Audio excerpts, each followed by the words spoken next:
علم کا لازمی نتیجہ یہ ہے کہ بندہ اللہ سے ڈرنے لگ جائے، الہی کا جذبہ پیدا ہو جائے۔ اور اگر علم حاصل کرنے کے باوجود بھی خشیت الہی پیدا نہیں ہوئی تو وہ علم نافع نہیں ہے۔ وہ علم معلومات کا ذخیرہ تو ہے، لیکن العلم نور فی قلب المومن، جو فرمایا گیا علم مومن کے سینے کا اجالا ہے، اس کے قلب کا نور ہے، اس کے باطن کی روشنی ہے۔ تو یہ وہ علم نہیں ہے جو اس کے من کا چراغاں ہو، جو اس کے اندر کی روشنی کا سبب ہو۔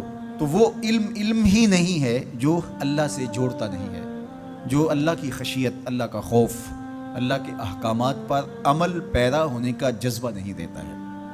تو کہا انما یخشی اللہ من عبادہ العلماء۔ حضرت امام غزالی علیہ الرحمہ نے بڑی خوبصورت بات کی۔ آپ نے 4 مراتب بیان فرمائے۔ الناس کلہم موتى الا العلماء، تمام لوگ مردہ ہیں لیکن علماء زندہ ہیں۔ زندگی علم کے دم سے ہے، علم ہے تو زندگی ہے، علم نہیں ہے تو زمین پہ چلتا پھرتا، کھاتا پیتا، بیٹھتا اٹھتا، باتیں کرتا ہوا مردہ ہے۔ علم ہی حیات ہے، علم ہی زندگی ہے، علم ہی انسانیت کا جوہر ہے۔ جس طرح آسمان پہ آپ کو ستارے چمکتے ہوئے نظر آتے ہیں، زمین کے ستارے اہل علم ہیں، ان کے دم سے ظلمتیں چھٹتی ہیں، نور پھیلتا ہے اور بزم عالم کہکشاؤں کی طرح سجی ہوئی دکھائی دیتی ہے۔ علم کے چراغ بجھ جائیں تو دنیا کے اوپر اندھیرا چھا جائے۔ تو زندگی کا سارا جمال علم کی وجہ سے ہے۔ زندگی علم ہے، جمال علم ہے، دنیا کا نور علم ہے۔ سارا چراغاں، ساری کہکشائیں، سارے اجالے، ساری روشنیاں، ساری کنادیل علم اور علماء کی وجہ سے ہی ہے۔ تو فرمایا الناس کلہم موتى، لوگ مردہ ہیں، الا العلماء، علماء زندہ ہیں۔ اب علماء تو خوش ہو گئے کہ ہم زندہ ہیں، طلباء بھی خوش ہو گئے کہ ہم زندگی اور نور حاصل کر رہے ہیں۔ لیکن امام غزالی نے دوسری بات کی، والعلماء کلہم نیام الا العاملین، علماء سوئے ہوئے ہیں، جاگتے وہ ہیں جو اپنے علم پہ عمل بھی کرتے ہیں۔ جو نیند ہے، النوم اخت الموت، یہ موت کی بہن ہے۔ علماء ہیں تو زندہ، لیکن اگر عمل نہیں ہے تو وہ آغوش نیند میں ہیں، زندگی سے فائدہ ہی حاصل نہیں کر رہے۔ زندگی سے فائدہ تو زندگی کی لذات سے متمتع ہونا ہے، آنکھوں سے نظارے دیکھنے ہیں، کانوں سے نغمے سننے ہیں، زبان سے ذائقے چکھنے ہیں، دوستوں سے باہم ملاقاتیں کرنی ہیں۔